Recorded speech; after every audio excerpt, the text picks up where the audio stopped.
Welcome to Bark and Jack. I'm Adrian and I'm in London.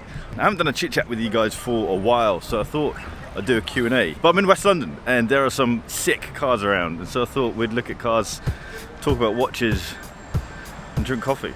Although this is god-awful coffee, it's horrible actually.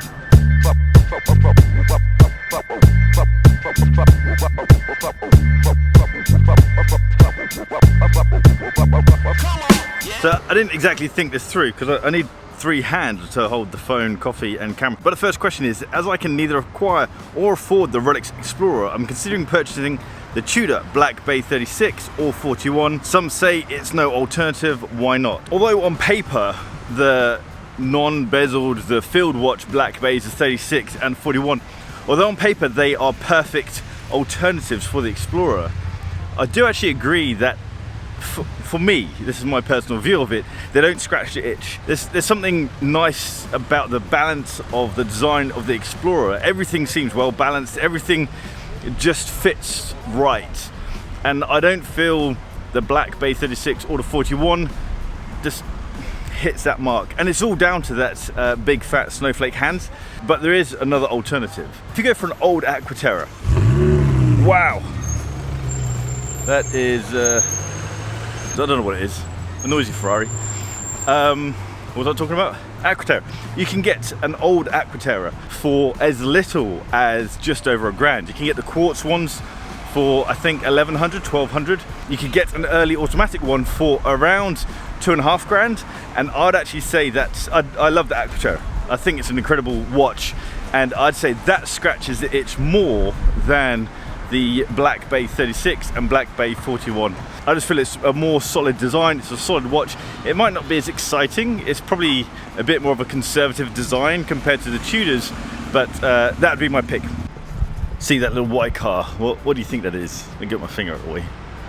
I'm guessing it is some kind of McLaren.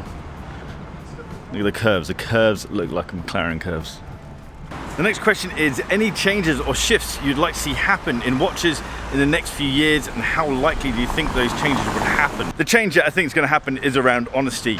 Honesty and movements, and whether a movement is in-house, non-in-house, and how brands communicate this. Rather than saying this movement is caliber brand name followed by a series of random numbers, I think brands should say, this is our movement. We've designed it, we've created it. Oris are relatively good at this. They say this movement isn't in-house manufactured, but it's in-house developed. We've designed this movement, but we're getting someone else to build it. Fine, very happy with that. Panerai, on the other hand, have got into a lot of hot water, and rightly so, because they have been saying that their recent chronograph movement is an in-house movement where it's actually an ETA base. Certainly I'd appreciate it if a watch company said this is an ETA movement, but we've removed this and that, or we stripped it down, refinished it. They don't need to go into detail as such to say exactly what they've done, because they don't want other people to copy.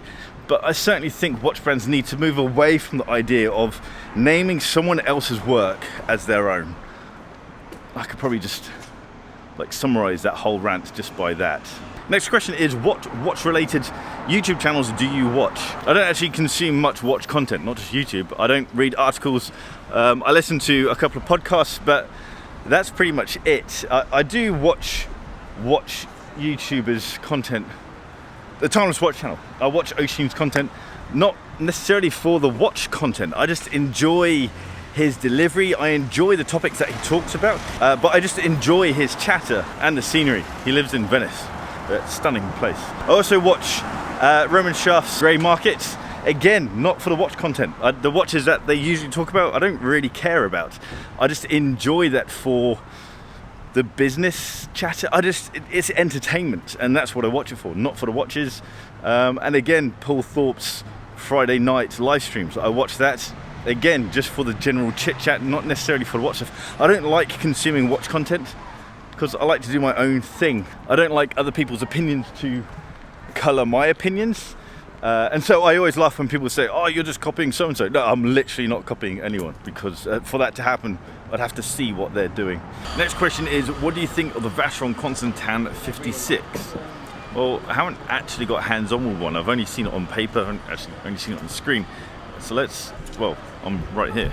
I haven't got hands-on with this watch before, and so thanks for asking this question. This watch really sits where I thought it sat. I see this watch as a little bit of a blend watch between dressy and sports. It's kind of a slightly sportier dress watch. This definitely has, although it is a fancy watch, it definitely has an element of field watch about it. Some people are trying to charge £9,000 for the current Rolex Explorer. For another £1,400, you could have this in steel, which, although it is a different category and it's on a leather strap, you can get it on a metal bracelet. It doesn't quite have the sporty look, the metal bracelet, and it is £11,000. But I feel if you're willing to pay £9,000 for an Explorer, I'd suggest pushing your budget a bit more and getting this. Put it on a more chilled out brown leather strap and it would calm down the dressy side of this watch massively.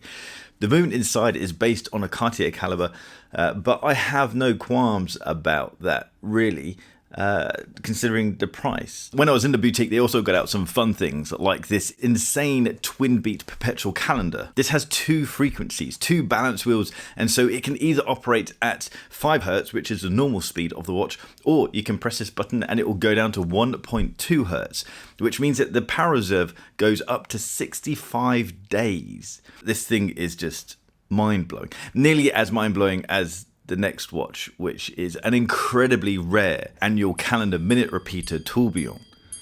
This thing costs over £700,000. I think this is now the most expensive watch I've got hands on with.